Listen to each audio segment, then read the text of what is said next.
Good morning and shalom आप सभी को जो हमारे संग आज की दुआ में फिर से एक बार शामिल हो रहे हैं। उस अनुग्रहकारी परमेश्वर का मैं धन्यवाद करता हूँ जिसने मुझे एक और मौका दिया है कि खुदावंद के जिंदा कलाम को आपके पास लेके आ सकता हूँ, आपसे बांट सकता हूँ और आपके जीवनों में बो सकता हूँ।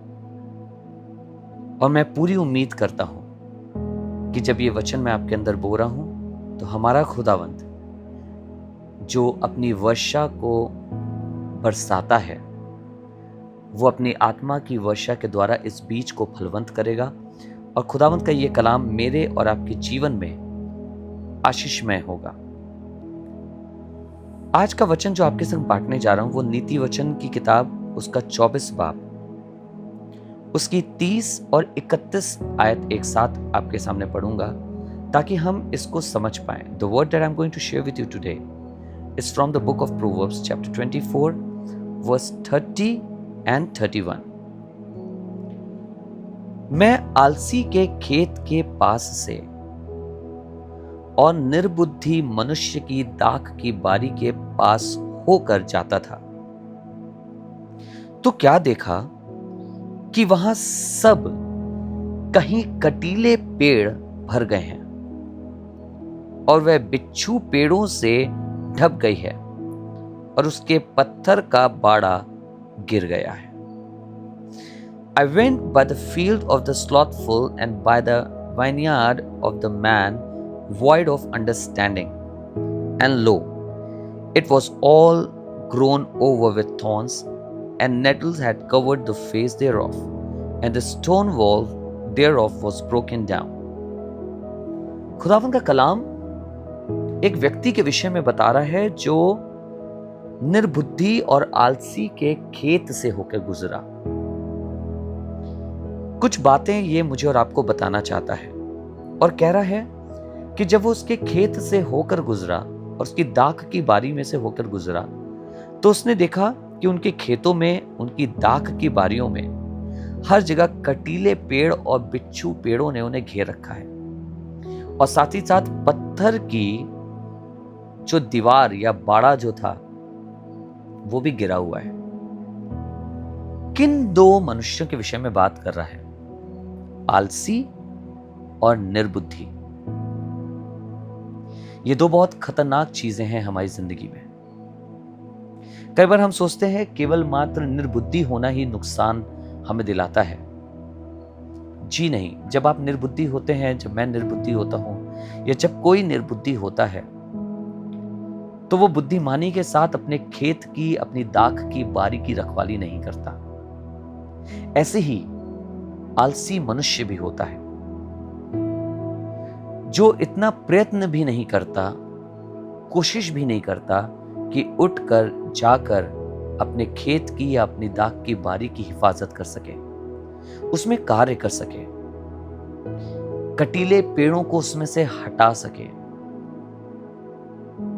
उसके बाड़े को फिर से मजबूत कर सके।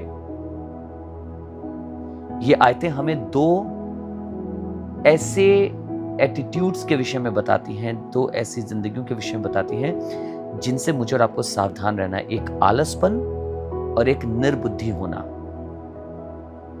आलसपन मेरे और आपके लिए बड़े नुकसान का कारण होता है। कई बार हम आलस के कारण काम नहीं कर रहे हैं, खेत की रखवाली नहीं कर रहे हैं, अपनी दाख की बारी को नहीं संभाल रहे हैं क्योंकि हम आलस से भरे हुए हैं। ऐसे मनुष्य का जीवन कभी फलवंत नहीं होता और उसके खेत में और उसके दाख की बारी में आशीष नहीं उपजती है। ऐसे निर्बुद्धि मनुष्य जो बिना बुद्धि के अपने कार्यों को करता है उसका जीवन भी बिल्कुल इसी के समान होता है। आइए आज इन दो बातों पे ध्यान दें कि मैं और आप भूल कर भी या गलती से भी इन दो चीजों में ना फंसे, एक आलसपन और एक निर्बुद्धि होना, वरन हम कार्य करें परमेश्वर की सामर्थ के द्वारा और अपने आप को उसके वचन की बुद्धि से भरें। आइए दुआ करें। परमेश्वर पिता, हम धन्यवाद करते हैं, आप चाहते हैं कि हमारे खेत सदैव हरे भरे रहें और हमारी दाख की बारियों में फल हों। इसीलिए आपका कलाम आज हमें चिता रहा है, सावधान कर रहा है कि प्रभु हम किसी रीति भी ये गलतियां ना करें। हमसे ये गलती ना हो कि हम अपने जीवन को आलसपन में बिताएं या निर्बुद्धि होकर बिताएं, पर परमेश्वर चाहते हैं हमें अपनी कुव्वत से, काम करने की क्षमता से और अपनी बुद्धि से भर दे, ताकि हमारे जीवन कार्यशाली जीवन हो और प्रभु हमारे जीवन बुद्धिमान के जीवन कहलाने वाले हो सके। आपके कलाम के लिए, आपके वचन के लिए हम आपका धन्यवाद करते हैं। प्रभु यीशु के नाम से मांगते हैं, आमीन। आइए ए हमारे बाप की दुआ हम मिलकर करें। ए हमारे बाप, तू जो आसमान पर है, तेरा नाम पाक माना जाए, तेरी बादशाहत आए, तेरी मर्जी जैसे आसमान में पूरी होती है वैसे ही जमीन पर भी हो। हमारी रोज की रोटी आज हमें बख्श दे। जिस तरह हम अपने कसूरवारों को माफ करते हैं, हमारे कसूरों को भी माफ कर।